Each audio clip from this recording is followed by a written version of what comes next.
For decades, Sweden was a role model, a country where equality wasn't just a promise, but a reality. An open society where trust was so high that locks and cameras weren't needed. Where the government worked, the education system was a global example, and social cohesion seemed unbreakable. A country that had solved the biggest problems. But little by little, some things started to break. Today, there are entire neighborhoods where the police won't enter without backup. Daily shootings with automatic weapons. Planted bombs and grenade attacks. Criminal gangs, mostly made up of people from immigrant communities, are the ones setting the rules. Those who can, leave. And what's left are fragments of a country ruled by fear and silence. What began as a multicultural experiment ended up splitting society. A society that now lives between pride in what it once was and fear of what it has become. In this video, we'll explain why the most idealistic country in Europe no longer knows who it is. At the end of the 19th century, Sweden was one of the poorest countries in Northern Europe. Its economy depended on agriculture, but the cold climate and poor soil made farming hard and life difficult. Poverty was so extreme that between 1850 and 1930, 1.3 million Swedes emigrated to the United States, a third of the total population. But that same scarcity created a culture of hard work, discipline, and austerity. And when the industrial age arrived, Sweden knew how to make the most of it. Besides having well-prepared human capital, it had two other strategic advantages: natural resources and geographic location. In the north of the country, there were some of the highest quality iron ore deposits in the world. On top of that, Sweden had vast forests that provided plenty of wood and rivers that generated cheap hydroelectric power. And its access to the Baltic Sea and the North Sea made it a key trade hub for Northern Europe. With that foundation, during the first half of the 20th century, Sweden went from being a marginal agricultural economy to one of the most dynamic industrial powers on the continent. The country invested in technology, technical education, and heavy industries. Large family-run companies emerged, companies that are still Swedish icons today, like Volvo and Saab. But there was another decisive factor in its development. Sweden stayed neutral in both world wars. While the rest of Europe was destroyed, Sweden kept its infrastructure intact, its population alive, and its economy running.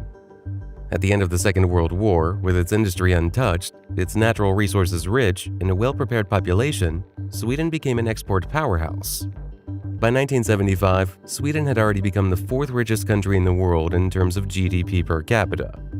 But beyond its resources, the true foundation of Sweden's success was its culture.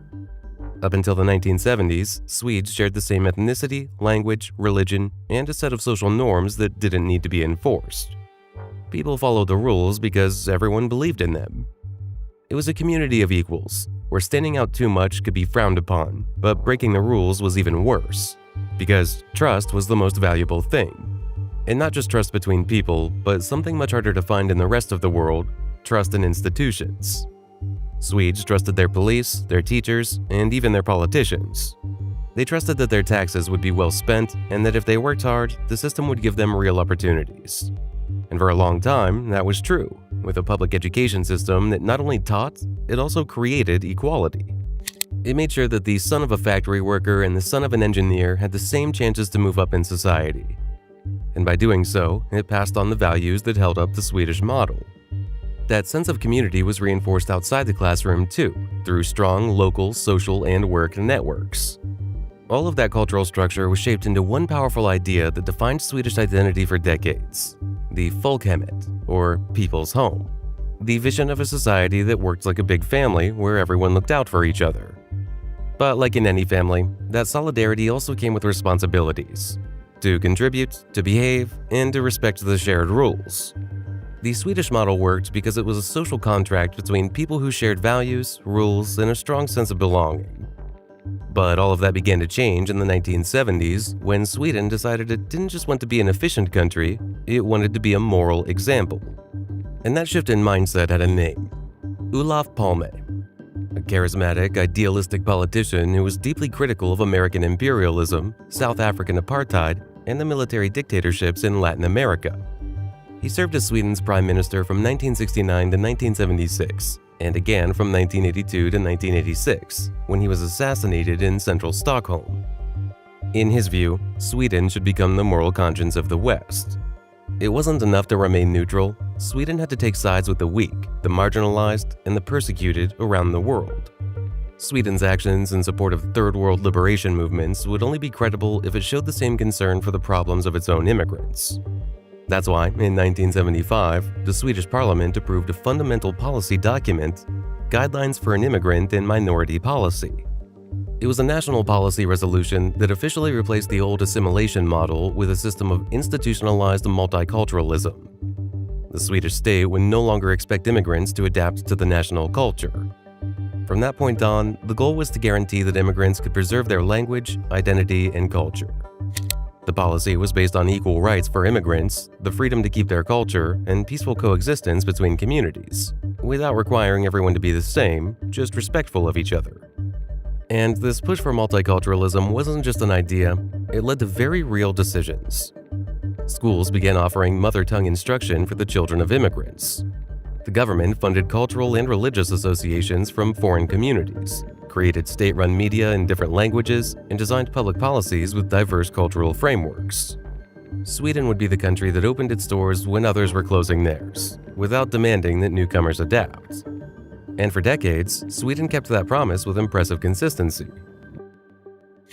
In the 1970s and 1980s, Sweden received around 25,000 Latin Americans fleeing military dictatorships and around 30,000 Iranians after the Islamic Revolution. Thousands of refugees also arrived from long conflicts in Afghanistan, Eritrea, and Somalia.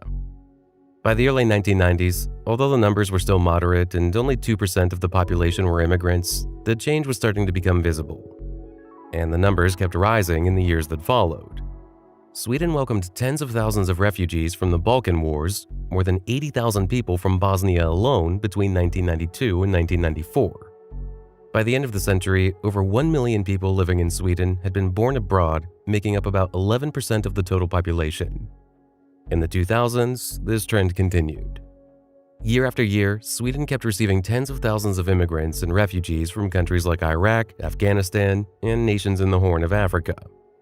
By 2010, the country had received almost 1.4 million immigrants, representing 14.3% of the Swedish population.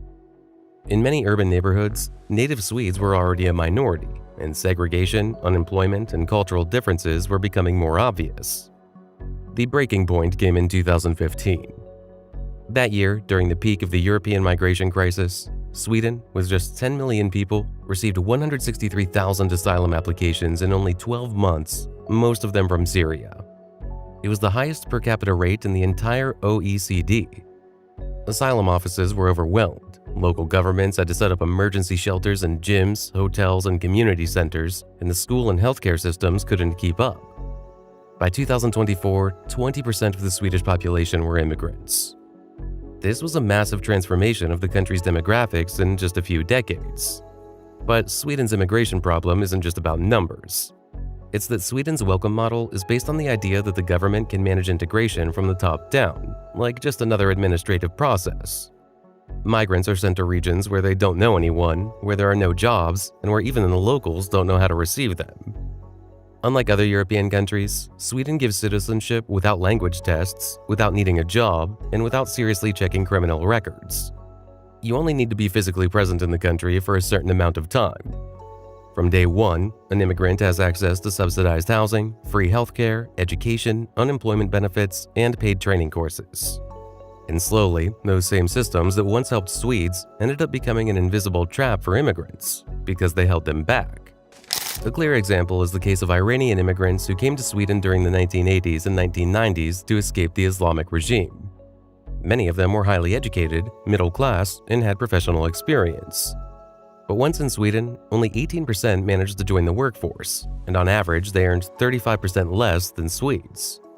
In the United States, Iranian immigrants with similar backgrounds during the same period not only integrated, they earned on average 36% more than native-born Americans. The difference wasn't in the immigrants, it was in the system that received them. In Sweden, more than 60% of jobs are found through informal contacts, friends, family, or former classmates. But new arrivals don't have those networks. And without the language, without references, and without social ties, the door to employment is shut. As a result, today, half of all non-Western immigrants in Sweden are unemployed. And among those who do have jobs, many work off and on with low pay and no real chance of moving up. On top of that, they receive up to 9 times more in government benefits than native Swedes. It's not because they don't want to work, it's because the system failed to demand what was needed for them to fully integrate. Instead of pushing people toward independence, the Swedish model kept them stuck, creating an environment where you didn't need to integrate to survive. Immigrants lost the motivation to learn the language, the urgency to find work, and even the need to understand the unspoken rules of society. What started as protection became exclusion, and the Swedish society split in two. There are entire neighborhoods where native Swedes are almost non-existent, where Swedish is no longer the main language, and where social norms are governed by their own separate codes. These are the so-called utsatta områden, or vulnerable areas. They include neighborhoods like Rinkeby in Stockholm, Rosengård in Malmö, or Angered in Gothenburg, where social exclusion, unemployment, and low education levels mix with a growing presence of organized crime and rejection of authority. At the beginning of the 2010s, there were just over a dozen such areas, but year after year, the list grew. By 2015, there were 55, and in the official 2023 report, the number reached 59, with 17 of them classified as especially vulnerable. That year, around 550,000 people, about 5% of the population, were living in one of these areas. There are neighborhoods where public services work only part of the time, where police face serious challenges to operate, and where the law is replaced by intimidation and the informal power of criminal gangs. The most worrying part isn't just that these areas exist, it's that they persist. In many cases, these are the same neighborhoods listed in the first reports over a decade ago. They haven't disappeared. On the contrary, they've become entrenched as parallel enclaves within the Swedish state. This was a direct result of a model that failed to integrate anyone. A clear example is the school system, which wasn't built to handle such wide diversity. The Swedish principle of educational equality stopped working when students who spoke fluent Swedish were placed in the same classrooms as others who didn't speak it at all. The official solution was to keep them together, hoping that sharing the space would lead to inclusion. But in practice, that mix didn't raise standards, it lowered them. The results are worrying. Sweden, which used to rank among the top in international assessments, has seen a steady decline in performance. In the 2022 PISA report, 25% of 15-year-old students in Sweden failed to reach the basic level of math skills, and around 24% didn't reach that level in reading comprehension either. Public schools in vulnerable areas are not only failing to integrate, they're failing to teach. And that has long-term consequences. Because if the first generation of immigrants came with hope and gratitude, the second has grown up with frustration, exclusion, and resentment. And so, the country that once imagined itself as a big family ended up divided into two separate societies that no longer connect. One that still works, with stable jobs, strong institutions, and trust in the future. And another that survives on the margins, caught between reliance on welfare benefits, precarious work, and exclusion. For a long time, Sweden's political leaders talked about challenges, isolated problems, and ongoing processes. They avoided using words like crisis or violence. But starting in 2015, the problem of violence could no longer be hidden. What began as small pockets of crime in poor neighborhoods turned into a structural network of organized crime, with national reach, territorial control, and connections inside the state itself. Today, Sweden is no longer compared with its Nordic neighbors, but with countries in the developing world. In 2022, the rate of gun homicides in Stockholm was about 30 times higher than in London when adjusted per capita. And the use of automatic weapons and public executions has become a regular feature in the news. Hand grenades have been used in dozens of attacks in urban areas. Seems more like a war zone than a Scandinavian democracy. Gangs are recruiting teenagers, even minors, who live in segregated neighborhoods with no role models, no expectations, and no ties to the rest of society.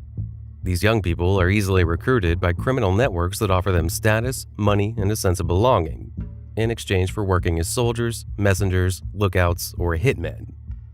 According to an official statement published by the Swedish government, the total criminal economy generates between 100 and 150 billion Swedish kronor per year. This equates to roughly 9 to 13.5 billion US dollars annually. But the most alarming thing is that violence is no longer limited to the streets. because organized crime in Sweden has entered the state. Criminal networks have learned how to exploit the Swedish welfare system, the same system that was designed to help the most vulnerable. They forge documents, create fake identities, set up fake companies, manipulate attendance records, and fraudulently access social benefits. The goal is no longer just to control territory, it's also to capture public resources. This means that crime in Sweden no longer survives against the system. Now it survives off the system. That's why the impact isn't just economic, it also breaks people's trust in the state, the very pillar that supported Swedish society for decades. But violence is not only the fault of those who commit it, it's also the fault of those who allowed it to grow. Because crime didn't appear overnight, it was the logical result of decades of exclusion and failed policies. And above all, silence. In a modern democracy, problems aren't solved by ignoring them, but that's exactly what Sweden did for more than a decade. From the mid-2000s to the late 2010s, the Swedish state stopped publishing data on the link between crime and ethnic background. For 15 years, the size of the problem was hidden by political choice. The official argument was that publishing this data could fuel stigma, increase xenophobia, and give ammunition to the far right. But in practice, what it did was block any honest diagnosis of what was happening. Researchers couldn't access the data, journalists avoided the topic, and traditional political parties preferred to look the other way. And any citizen who tried to talk about it was quickly discredited. Talking about crime and immigration, even with data, without prejudice, and with good intentions, became a total taboo. Ordinary people, especially those living in affected neighborhoods, knew what was happening, but they didn't feel allowed to say it. The fear wasn't of violence, it was of being labeled a racist. Meanwhile, the political, media, and academic elites lived in safe, well-funded, and culturally homogenous neighborhoods, from where they dictated the country's moral standards. The result was a deep fracture in public debate. Sweden became divided between those who lived the problem and couldn't speak about it, and those who talked a lot but didn't live it. That prolonged silence, combined with the feeling that the elites weren't listening, didn't understand, or were simply denying reality, couldn't last forever. So, in the middle of that official silence, a new voice appeared. A voice that didn't promise integration or unity, but order, control, and clearer borders. For many people, it was the first time in years that someone said what they were experiencing, and that frustration would find an outlet at the ballot box. In the 2018 elections, the Sweden Democrats, a nationalist, openly anti-immigration party, won 17.5% of the national vote, becoming the third largest party in parliament. 4 years later, in the 2022 elections, their support grew to 20.5%, making them the second most voted party. What stood out wasn't just the number of votes, but who voted for them. It wasn't old men from rural areas.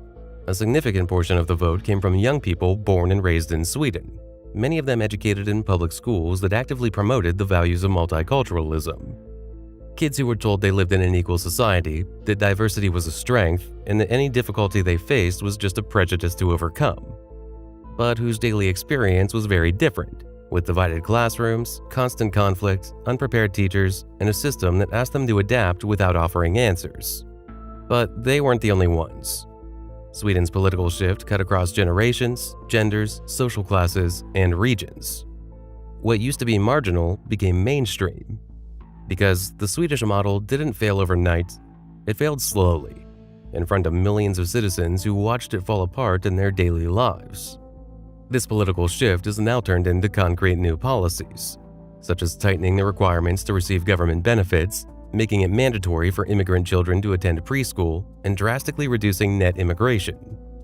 In fact, in 2023, net immigration was just 30,000 people, one of the lowest levels in decades. For the first time in a long time, the Swedish state has stopped assuming that integration happens automatically and is now demanding active adaptation. Political correctness no longer controls the public agenda like before. The media now talks about shootings, politicians acknowledge the existence of ghettos, and the words that once couldn't be spoken are now part of official discourse. But even so, repairing the damage will take time. You can't undo an entire generation that grew up excluded and without a sense of belonging, and you can't rebuild overnight the trust that once held the Swedish model together. Cities remain divided, schools remain segregated, politics remains polarized. A society isn't held together by only laws and subsidies, but by something much more fragile, the sense of belonging. And when that invisible bond breaks, It doesn't matter how rich a country is, how efficient its institutions are, or how generous its intentions may be. The dream of the Folkhemmet, of a shared home, can turn into a place full of strangers. That's the end of today's video. If you liked it, don't forget to check out the next one.